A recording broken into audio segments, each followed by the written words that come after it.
If you're like me, all of your friends are super excited, pulling out their oversized scarves, drinking pumpkin spice lattes, while you're desperately checking every single form of weather you can because frost is coming. But with these 5 steps, it'll make it a lot less stressful when you finally see that frost warning on your weather report.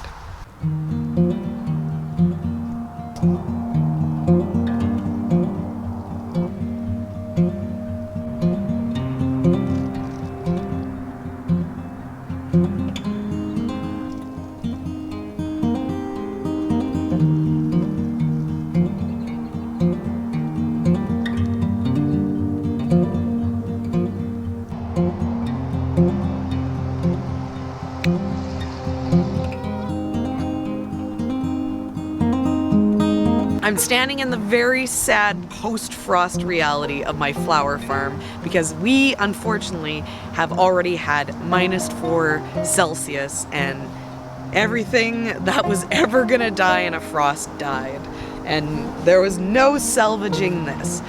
But though I'm sad to have the flowers gone, I'm feeling pretty confident going into this post-frost gardening season because I still have lots going, and I made sure that everything that needed to get salvaged before the frost did get salvaged. You got the frost warning. Your weather app is dinging you with a frost warning for the night. Step 1 is keep calm and carry on. There is a lot of things that will be completely fine with a frost. A great example right here is carrots. You know, as long as the ground isn't freezing, you don't have to be too worried about your carrots. These greens were completely frozen and they still bounce back. Nice and happy. These carrots will keep going through a few hard frosts. Even my beets, which are a little bit more sensitive to the frost, completely fine to freeze. With the root crops, everything that's in the ground is what you want to not get frosted. So those first frosts that are just gonna lay on top of your crops, you don't have to worry for any sort of root crop. In fact, a lot of them actually get sweeter following a frost. Cold hardy greens like kale are another example of something you really don't need to worry about for frost.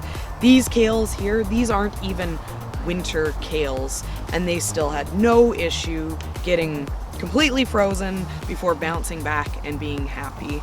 And I personally prefer kale after a frost. Even a lot of herbs like this parsley here will be able to go past a frost and not have very much damage and still happily keep growing throughout the fall. Even the variety of lettuce that we grow is frost tolerant. These lettuces here were uncovered for our -4 freeze, completely frozen, and they've defrosted and bounced back and have very minimal damage.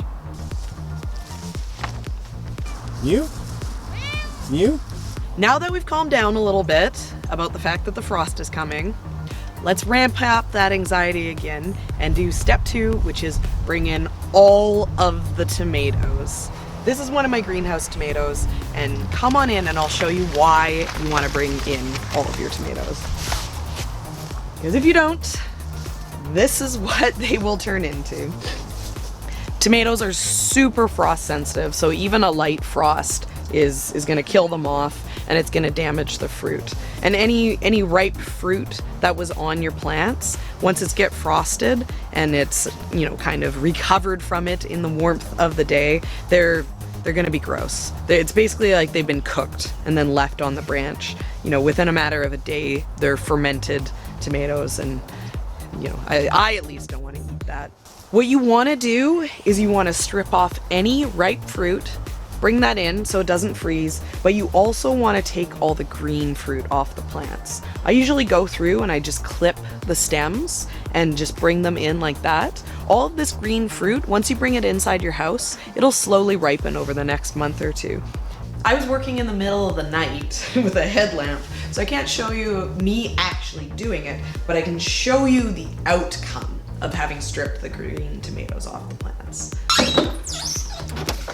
Here is all the ripe tomatoes that I got into the freezer. I also had a bunch of peppers that also are super sensitive to frost. Anything in the nightshade family, so like the peppers, the eggplants, the tomatoes, all those things you want to strip before the frost come. I threw those into the freezer there too. Lots to eat for over the winter, or to can when I finally have some time. But the green tomatoes are one of the tricks that I'm the most excited about for, you know, saving tomatoes. These tomatoes will last up until Christmas. What I do is I pick them all off, you know, like I said, I'll cut off the stem, and then I try to get them into, you know, a single layer. I had so many this year and nowhere to put them that I had to kind of stack them up. And then I'll just leave them, and slowly they'll start to ripen. You know, like this one here is a good example. It's starting to get a little bit of color on there, whereas, you know, this one here, this still needs a lot more ripening before it'll be ready. And then what you do is you just leave them, you ignore them, and you come through them about once a week and you look for stuff that is starting to go bad. Here's a perfect example. This has a little bit of mold on here. You want to get these out of your green tomatoes so that they don't touch your other perfectly happy tomatoes and spread that rot and you lose them all. But yeah, I mean, here, this batch here is a perfect example. All these were super green when I brought them in, and there's already stuff coloring up, and it's been about 5 days that these have been inside. So, you know, lots of tomatoes still. I usually like to bring in my cherry tomatoes. I didn't have enough time this year. I find with the cherry tomatoes, I bring them in on the stem, you know, I just pluck the whole thing, and they're amazing because they actually ripen up really fast. These larger size tomatoes, you know, this could take a month to ripen to eating, which is nice to have tomatoes a month from now, but it gives more time for that risk of them not making it. So I love bringing in the cherry tomatoes too. So don't be limited. Any green tomato, bring it in, give it some time, it'll ripen. As a tomato-based life form, I think tomatoes are the most important thing to salvage. So that's why that was step 2. But now, step 3 is tuck everything into bed. We're doing a pretty large scale garden farm type thing. So we have some bigger equipment. We have some big metal hoops that we stake in over our beds, and these long big pieces of plastic. And so when we start to get into that time period, the really sensitive crops that we want to protect from frost, we just set up with these they're called low tunnels. And these work really, really well.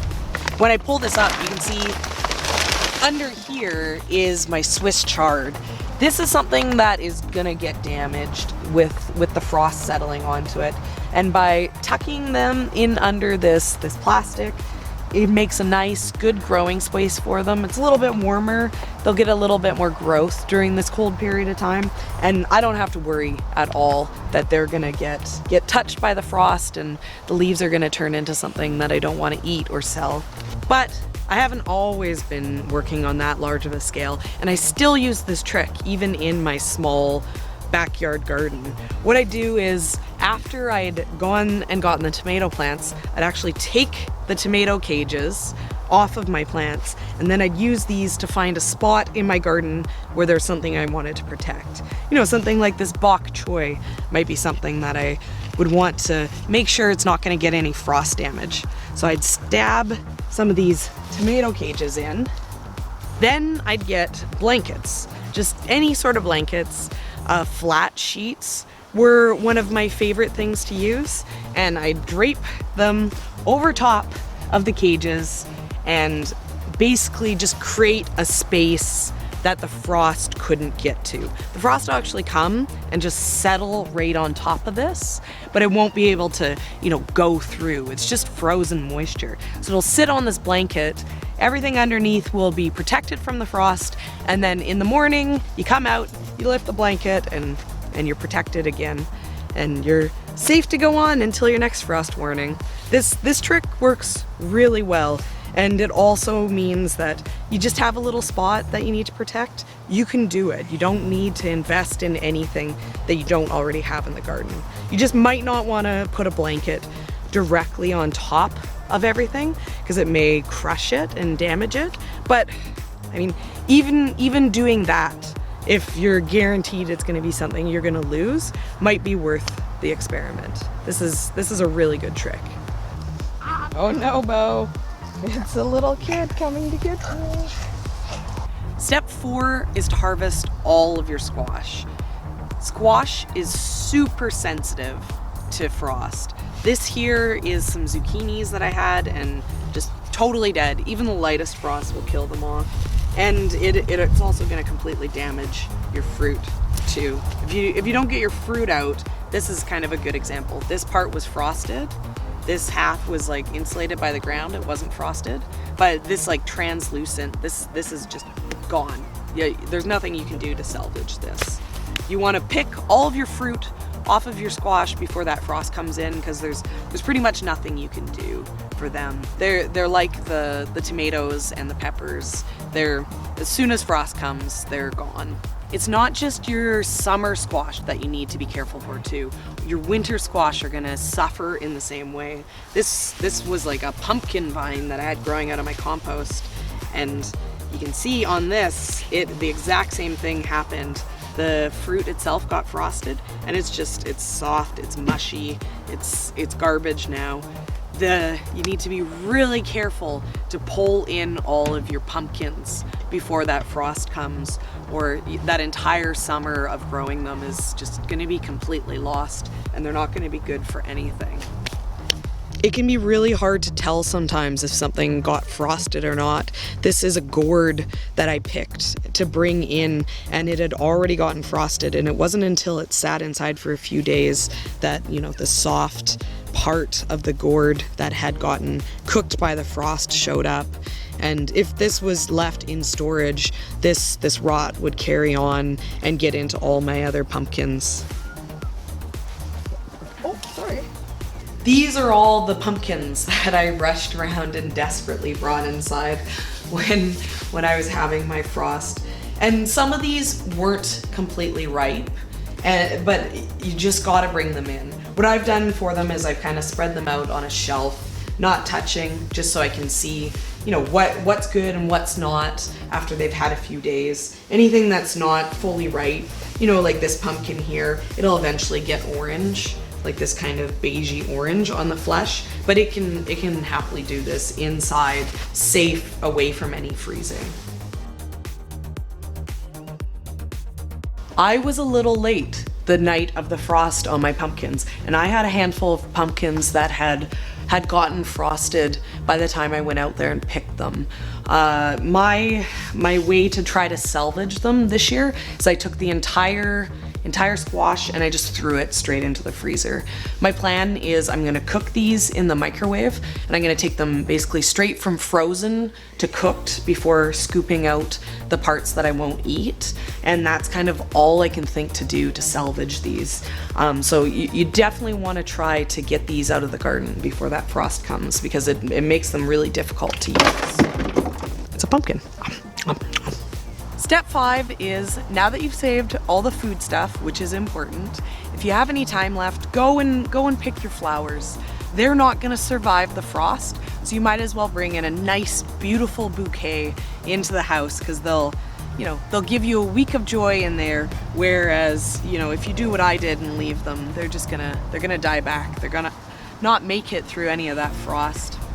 To go through these 5 steps usually takes me about an afternoon. This is, even on a really large scale garden, 4 hours and you got the garden completely ready for your first frost. And the best thing about doing these steps and putting in that little bit of effort is, for a lot of people, frost means the end of the season, but it doesn't have to. Following this, you can still have production out of your vegetable garden for a month to 6 weeks following your first frost.